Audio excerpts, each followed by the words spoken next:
Both players taking a look at their opening hands. We'll be underway here in just a minute. Looks like Dan is on the mulligan at 6 here, while Tom is patiently waiting the green light with his infect strategy. And I would bet every dollar that I had that Tom will be playing something very close to the 75 next weekend in New Jersey. It would not surprise me as he starts things off with a Pendelhaven and a Glistener Elf. Round number 5 here from Columbus underway. Musser with an island, and he will just simply pass the turn back. A draw of days here for Ross. He'll play Misty Rainforest, sacrifice that. We'll see what land the boss wants to search up. It will be a tropical island. This is to enable the days in his hands. Yep. Already a very good opening for Tom.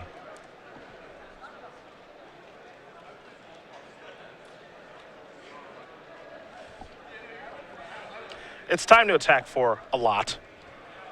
So the boss is going to get in here. Oh, and he's ready. Oh, wow. That infect token is insane. Tommy. He had his own token altered? Wouldn't you? Sure, I guess. Yeah, I would. That is sweet. We have to get closer to that at some point. That is a delight. See, here's the thing. Tom's a pretty introverted guy, and not really doesn't say a lot of words when he speaks. I think he has a lot more style points than people give him credit for. He definitely does. He definitely does. It's all a trick, I think. I think so, too.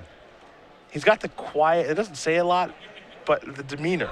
Yeah, exactly. There's a lot going on here. As Britney Spears would say, he's not that innocent. I'm sorry, but not really that sorry. I'm not that sorry. That one's not going into the best of SCG Live. I don't think that's your call. That is true. I don't think that's your call at all. That is true. Gataxian Probe. Let's take a look. We're going to see a Force of Will, among other things. Dan doesn't want to show him. Never do. Fencer, Snapcaster Mage, a Counterspell. A lot of powerful blue cards. But no Swords to Plowshares. Yep. And that's the big test here for Dan. This makes the match so hard. Well, he's at risk of just losing to the beatdowns. Yeah, no, absolutely. Set aside any sort of combo action from Tom. Tom, I also think, has Berserk and Invigorate in hand, so Dan's at risk of losing to the combo too. But I think Tom has a Forceful and a blue card. This is going to get ugly. Tom not messing around. He's doing a little math. Doing some math. We've seen this before, right? He does a little math, and then he moves up in his chair really fast. It's not a good feeling. Attack you, trigger, pump. Yeah, he knows the cards. I think he's got the green light to go for this. Well, he could test spell, in quotes, with the Invigorate because that's just lethal on its own. Mm-hmm. So I guess what goes bad here, because he knows Dan's hand, he's going to cast the Invigorate. This is going to be lethal if it works, because Tom has a Force with a blue card. What goes bad here, I think, is if Dan sacrifices his fetch land, draws a card with Terminus, draws a card with top end its Terminus, in addition to Force of Will. Yeah. That's how he kind of saves himself in this situation. Tom still has a Nexus as backup. Yep. And it's not like Dan is informed by the top at all. It's a totally blind spin if he goes for it. There's a Force back, moving the days. Last two cards, I believe, are Berserk and Inkmoth Nexus, as you did mention. And now Musser's going to sacrifice. Now, to be fair, Dan has two options here, right? He can search for a land, and this is a white producing mana, so he can draw a random card with top and Opus Terminus, or he can spin top, hope he finds a Force of Will. Well, the thing is, I think Dan's in enough trouble, even if he's able to fight over this Invigorate, that I would go for broke here and just try to find a Terminus. Okay. Like I said, he's at risk of just getting beaten to death by Infect Creatures plus Pendelhaven plus Noble Hierarch. Sure. So I think he's got to go for broke here, try to be as greedy as possible, and hope that there's a Terminus or at least a Swords of Plowshares there. We didn't do it, and that's going to win it for Tom Ross. That's a turn 3 kill. Through Force of Will. Easy breezy. What's the big deal? And a turn 3 kill where even if Dan was able to defend himself from the turn 3 kill, it wouldn't have necessarily mattered. Yep. Tom still could have kept playing Magic. Very impressive. Infect up a game here over Miracles. We'll take a look at the sideboard. We will start with Dan Musser. We will find 2 Flusterstorms, 2 copies of Rest in Peace, a Grafdigger's Cage, a Pith Needle, a Hydroblast, a Red Elemental Blast, a copy of Wear Tear. The powerful is a Staticaster. That's got Joe Lissette's stink all over it. And Entreat the Angels. There's also a Venture Shaper Savannah, a Supreme Verdict, an additional Forcible, and additional Terminus. Well, I definitely like the additional Terminus. I like too. the additional Force of Will. Is it Saticaster might be the best card in the sideboard for this matchup because, in fact, a lot of one-toughness creatures. I think the Wear Terror is fine for fighting over the Nexus. I think you can bring in the Red Blast as well. Needle is a good answer to Nexus as well. So a lot of good options here for Dan. What do we see on Tom's side? Piracy Charm, 2 Hydro Blast, 2 Force of Will, a Spell Pierce, 2 Crowsand Grip, a Sylvan Library, a Caracas, 2 Necropedes, a Submerge, a Grafdigger's Cage, and a Treasure Cruise. I like bringing in the Treasure Cruise here because the game might go on for a pretty long time. Dan's probably not expecting him to have it or to fight over the graveyard. I like the Sylvan Library for much the same reason. It's going to be maybe a longer game and drawing extra cards is nice. Also, Tom's life total is not under duress, so Sylvan Library is even better. The 2 Crowsand Grips and the Spell Pierce. That's what I would go to. All right, fair enough. Both players are going to finish sideboarding up here, and while we wait, we will talk about SCG Game Night now every week in November. What you see in front of you is the November kit. We send out foils and pins every month. We're in fact wearing the pins in question today, and you can give out these tokens and pins however you like to. You can run this event any day of the week that you want to, sanctioned or unsanctioned, just fun and friendly play at your store. If you're interested in getting signed up for the December kit, make sure to head over to StarCityGames.com right now, or get a hold of them on the phone or through email in the organized play department during normal East Coast business hours. It's a sweet program. We're wearing the worms. You guys can get them yourself along with those tokens every week in November. Make sure you do sign up now for December if you'd like to be part of the program. More information available at StarCityGames.com/game night. Game number 2 going to be underway here. Just a moment between Ross and Musser, players who have had a lot of Open Series success. Musser again winning with Miracles a little earlier this year. Ross, well, we know what he can do with the Infect strategy. He loves this deck and has been constantly working and tuning it. Nick Miller told me earlier in the show yesterday that he feels like SCG Game Night has inspired a more casual but thriving legacy scene in Roanoke. Yeah. They're getting about 20 people to show up for Game Night and play in some local legacy events, which is a great turnout. Roanoke is not really centrally located. It doesn't sound like there was much of a legacy scene prior to this, but people are coming out for the foils and pins. And Nick likes to battle some legacy himself. He loves an Infect deck just like Tom. Yeah, they were talking about it, in fact. I think Tom was mentioning that he was contemplating moving a Piracy Charm into the main. Don't really know what that means, but, you know. Oh, Tom knows. This is the things that Infect players discuss with one another. Yeah, I imagine the conversation. I think about Piracy Charm going to the main. Me too. Exactly. Me too. No, the burn player conversation often is, I'm thinking about going to 11 fetch lands, 9 mountains. And I'm like, I'm thinking about going to actually the other way, to 9 fetches and 11 mountains. Small stuff. Yeah, minor stuff. Us Goblins players, we like to talk about our bullets. Is it Tuck Tuck Scrapper or Tin Treat Hooligan? Yeah. How many sharpshooters? Yeah. Does it even matter? Can't beat a batter skull anyway. So looks like Tom's going to send it back while Musser is good to go. And trust me, there are a bevy. You haven't lived until you have gather searched goblins to figure out what to get with your matron. Trust me, I own a foil Wart Bogart Ante. I own one. Wow. And I have put one in play before and just gotten back Warren Weirding multiple times. Yes, sir. Don't mind if I do ski. I would imagine that Goblins players usually discuss what vendor has the best buy prices on Goblins cards, so you can try to sell out and get another deck. No, you stop it. You stop that right now. You don't say things like that. Here's a Sensei's Divining Top. Who's paying the most for lackeys? What do you mean $1? Listen, man, you have no idea how many people are coming up to us trying to sell us these things. Here's a Force of Will, removing a Blighted Agent. And I love this play, and I think that this is the play that people who are going to be playing in Grand Prix New Jersey should be very aware of. Miracles without top is a very different deck than Miracles with top. Informed players will definitely fight over this card with things like Force of Will. It looks really bad now that Dan has the second copy, Of course. but you do have to fight over this card because it makes everything else in their deck so efficient. Even setting aside the Miracle cards, there's so much shuffling with the fetch lands and so forth that it improves the draw selection so much. Misty Rainforest, now Noble Hierarch, here for Ross. You see that in hand, he's got Brainstorm and a Crop Rotation. Musser's going to sacrifice his Scalding Tarn. We'll see what land he wants to search up here. Tundra is a bit of a free roll as he doesn't worry about Wasteland. So he will search it up, and I imagine he'll spin the top here in just a moment. Well, he sort of has to worry about Wasteland. Tom usually has one in his deck as a crop rotation target for specific points.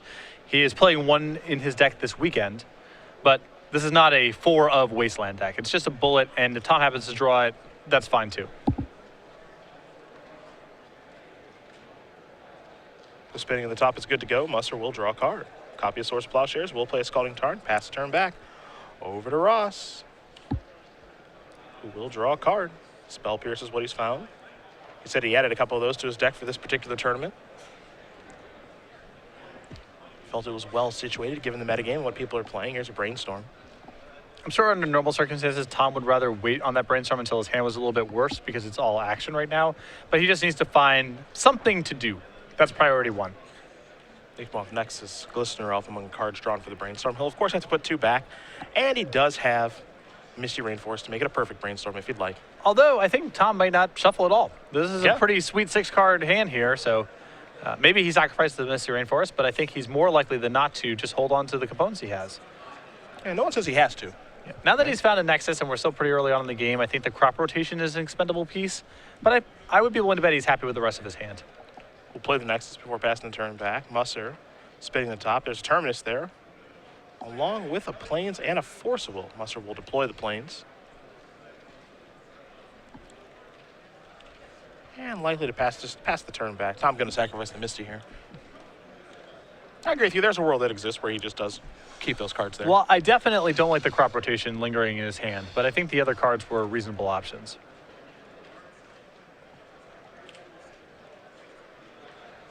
But Tom also might feel like he just has to find a Crozan grip as soon as possible. Mr. Rainforest, the draw. Would love to get that top off the table, that's for sure. There's another Brainstorm. That'll resolve. Tropical Island, Daze, Mystery. Looks like a Glistener Elf for the cards drawn here. So 2 going back. Not the best hand we've ever seen here from Ross. But he gets another shuffle. He gets to put back a Tropical Island and say the Glistener Elf if he's not feeling it.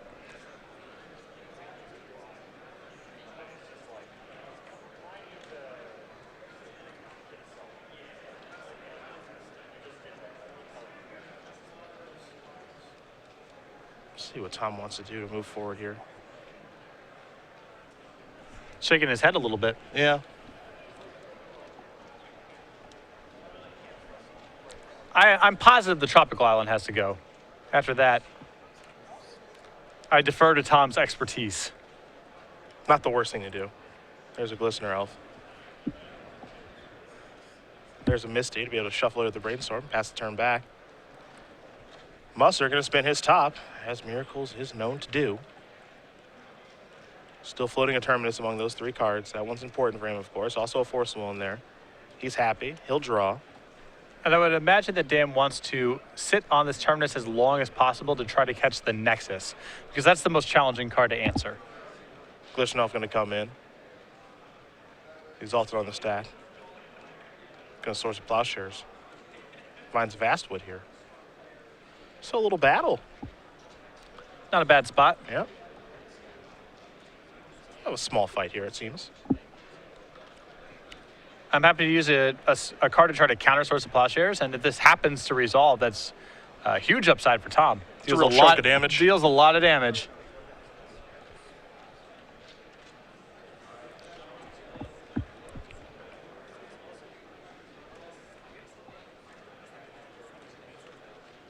Yeah, Musser looks a little unsure. Looks like he's going to draw a card here. Terminus. He will pay for that. Ross is going to sacrifice. Puts Tropical Island, then he goes on top of his deck into play with the Misty Rainforest. Looks like the battle will continue. Yep. And Tom being able to cash in cards like Spell Pierce and Daze this late in the game, it's a bit of a victory. Yeah. Dan's still in a great position, but at least Tom is having a very good exchange of cards right now. So you see a pretty crazy stack here. Swords of Plowshare started this whole thing, targeting Glistener Elf. Tom said in response, I'll find to the Vastwood. A kicker. I'm going to keep my thing alive and do you some more damage. Musser drew a card with the Sensei's Divine Top. Reveal Terminus. That'll be a miracle. And Ross says, all right, I'll sacrifice my Misty Rainforest, cast Spell Pierce. Last card in Ross's hand is a Daze. Musser looks like he's going to sacrifice his Scalding Tarn, which means he's going to search up a land, which means no more top. Yep. Another success for Tom. Yep. Musser going to go get himself a Tundra.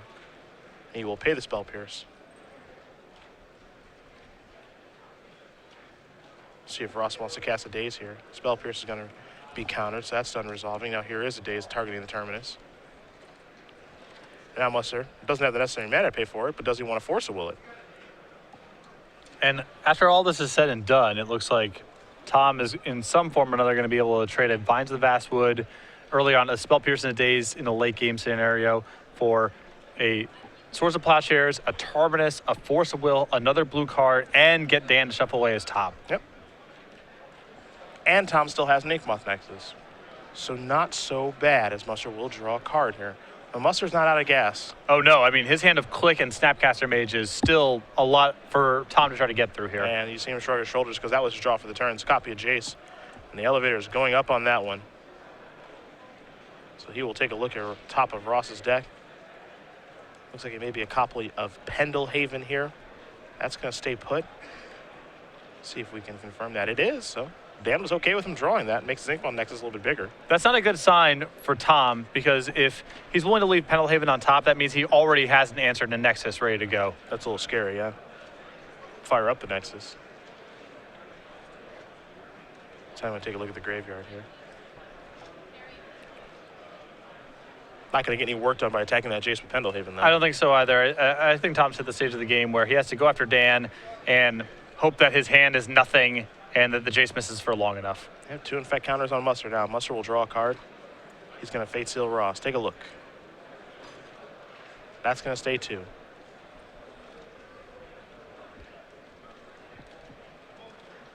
Musser going to the Snapcaster Mage and Revealing Click in hand. The blue creatures in this Miracles deck, very good, as Ross will draw. It's a land. Musser knew that. Verdant Catacombs was the draw.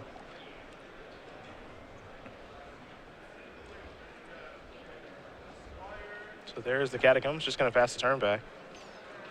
Ross no interest in attacking here. That's a pretty good reason why. There's Revealing Click. Target, put the Jace on the bottom. Yeah, Tom's just not buying the idea that Dan has nothing to answer this Nexus right now. I so wouldn't either. nothing to be gained by attacking, because at that point it's just, you might as well be conceding. Tom's got to wait until he can get a hand good enough to do something to push through resistance, but I don't think that's going to happen in time. Terminus and Brainstorm are the last 2 draws. Fate Seal is going to leave the top card on top of Ross's deck yet again. And we'll see if Musser has any interest in attacking here. It looks like the life total doesn't really matter all that much. Tom Ross's life total right now seems to be his deck, which Jace can take care of. I really like Dan not attacking there. The draw here is a Tropical Island. Back to Musser we go. Jace is going up again. Take a look. See Musser added a Scalding Tarn to his hand. He knows the top card of Ross's deck. He'll play the Tarn. It's a perfect fetch for the Brainstorm. And Ross will sacrifice the Verdant Catacombs. So an interesting thing happened on the previous turn. Dan Fate Sealed Tom, left the card on top, and Tom just took a draw rather than shuffled away. Mm-hmm. And if you talk to a lot of high-level Legacy players, that's a cat and mouse game. You have a Jason play. Your opponent can shuffle their own deck. There's a lot of people who argue you just leave the card on top 100% of the time, no matter what it is, because they're just going to shuffle it away with their fetch land anyway, and then you get the fetch land out of the way. Tom was willing to take a draw there because he thought, well, there's some possibility Dan is doing exactly that. I don't want to see what's up. It turned out that Dan was playing it straight. He left a Tropical Island on top of Tom's deck, and now that's some information going forward. He would have had that information regardless, because he could just always look at what the top of the deck was if he shuffled, but still a cool little cat and mouse game, even though it looks like there's nothing to really, information-wise, nothing to be gained from the rest of this game. Blighted Agent was the play last turn for Ross before passing the turn back. Musser going to leave that card on top yet again. Jace is at 13. Ross will draw a card. Looks like it's a copy of Glistener Elf.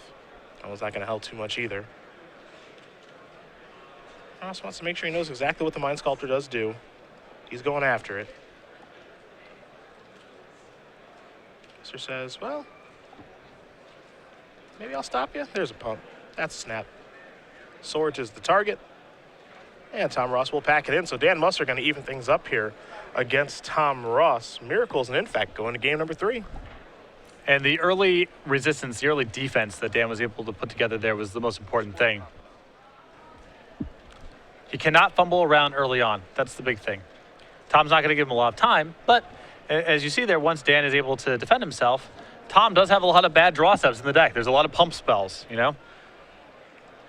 We'll see if Dan can put together another win here in what's a very difficult matchup for Miracles. But you can see Tom's sleeves there, Squirrel Confidant. Not the first time we've seen him use those. As those are available right now at Star City Games. Yep, and the tokens are available too with any entry to a Legacy Open Series event. And if you head over to the website right now, you can get the deck box, sleeves, playmat, dice bag, and much more. Or head over to our dealer booth at any Open or Grand Prix we happen to be at. These things are sweet. You see the playmat, the dice bag, the deck box, the sleeves, all that good stuff here at Squirrel Confidant. I'm hoping we have a Creature Collection series next year, but Patrick and I are not privy to that information. No, we are kept out of those creative meetings, and I don't see why that would be the case because we've suggested so many excellent ideas over the course of our commentary the last couple of months. Yeah. Hippo Collection, variations of the Hippo Collection. The Hippo Collection. The Hippo, to reiterate, the Hippo Collection. Yeah, I think we've done a pretty good job. But the powers that be over in Roanoke don't want us involved. So Perhaps one day. we just have to trust their best judgment that one day we're going to get our Hippo token series. If there's no Hippos next year for 2015, I'm out. Well, it's going to come up, when we talk about contracts and everything I am else. out. That's going to come up. We'll see what happens for next year. Right now, we know the Squirrel Confidant is available. And again, 2 tokens for free every time you enter a Legacy Open. Like the one we're watching right now. 259 We're competitors. just handing them out. 2 of them. The boss will be on the play here. Again, 2 invitational wins with Infect. We've seen him top 8 opens with it as well. Big fan of this deck. And he knows how to play it, that's for sure. Knows when to move in, when to pump the brakes. All of it. We'll see if he can get by miracles here. Again, a good matchup for Infect.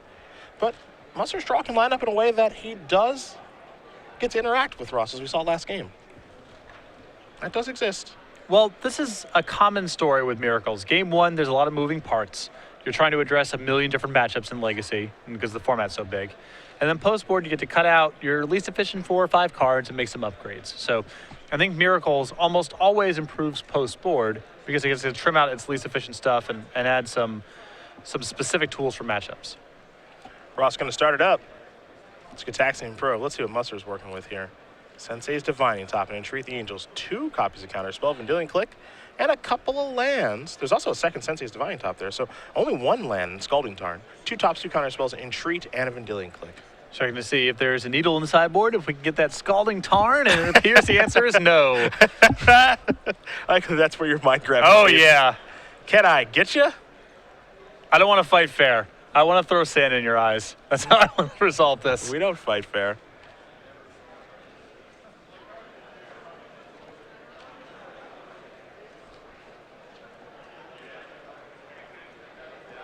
It looks like Tom has both Spell Pierce and Force of Will plus blue card in hand, so he may be able to pick a little fight over these tops. I thought he was going to have to concede that because there's the second top, but I think he's ready to pick a fight here. Well, now he knows his opponent's on a 1-lander due to Probe. I like picking that battle. Teach him a lesson. Oh, yeah. Gonna keep this 1-land junk against me. Musser's Draw was actually a copy of his Static Asher. That's a scary card. There's Spell Pierce. Pass it back. Ross will draw. There's this. Oh, and Daze the draw, so if Dan doesn't draw a land this turn. Let's see what he draws. It's a Flooded Strand. Timely.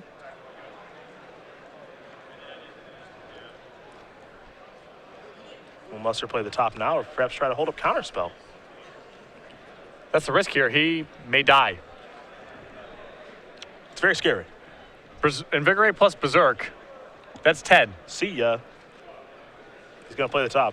For those of you more familiar with the modern analog of this deck, Invigorate and Berserk are some pretty big power level upgrades. Ross will draw a card. It's always in the back of your mind when you're playing against Infect. I could die at any moment. But I think he just has to get the top and play and risk it. Also because he has Static Caster in hand. If he finds land number 3, he's got something real going. Verdant Catacombs getting sacrificed here. Ross will go digging. Tropical Islands while he's searching up. We saw the Season 3 Invitational. He had a small white splash in his sideboard for Rest in Peace, Source Plowshares, Path to Exile, all that stuff. Said he wasn't a big fan of it, though. There's an attack. 1 Infect. 2nd Agent. Playing an honest game of Magic now. The Static Caster's getting real juicy. Well, I don't think that's resolving. I don't think so either, No. but I bet Dan's eyes lit up a little bit seeing the second Blooded Agent.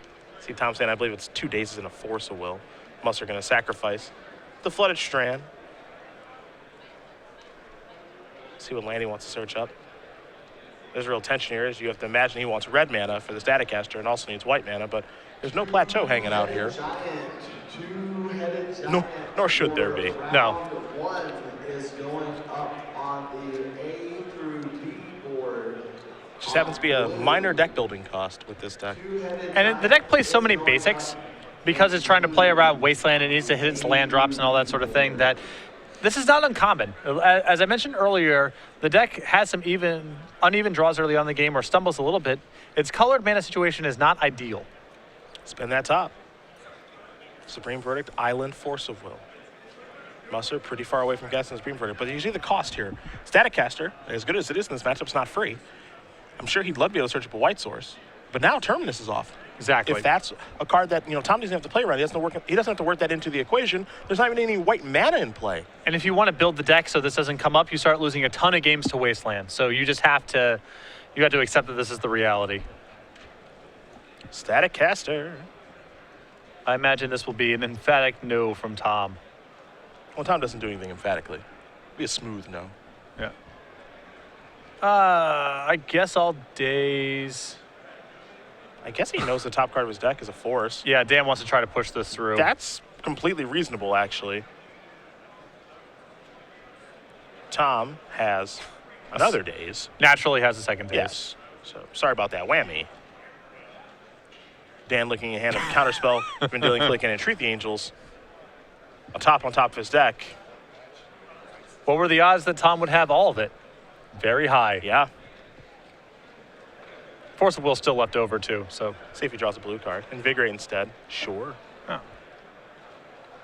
I mean, Invigorate means this is lethal next turn, so that's not bad. And I actually like casting Invigorate here because you know what your opponent's hand is. Exactly. So you can get it through at this point. He's going to fire up. 2, 3. And he's going to Invigorate right now. So that's 1, 2, 3, 4, 5, 6, 7 plus the 1 infect already. That'll put him up to 8. And now for Musser, he knows he's drawing a top. He knows he's in some serious trouble, that's for sure. And a single removal spell or blocker doesn't get it done from here. Mm-hmm. And given the stumbles that he had early on in the game, it's hard to imagine that he can put together 2 pieces of defense. That's turn 4. He's only got 3 mana. Not a lot he can do. His big plan was Staticaster. That got foiled. It's a fine plan, but It's quite good if it gets in play. Tom had a lot of defense. Musser trying to think through his options here. What can I do to live? Just going to pass the turn back over to Ross. And believe Vines of the Vastwood was the draw. Here's the attack. It's real safe. Spin that top. Take a look at a couple cards. Arid Mason among them. And Musser's going to extend the hand. Tom Ross going to win this match over Dan Musser. 2 games to 1. In fact, that's a good matchup against Miracles, and that holds true yet again. And this is one of the matchups where the fact that Miracle's mana base is a little stretched out punishes them a lot. Because there's not a lot of Wastelands in the Infect deck, just one is a crop rotation target. But the fact that Dan had colored mana issues was a big deal in those games. Cut off some outs. Couldn't even find Terminus on his last turn. Yeah.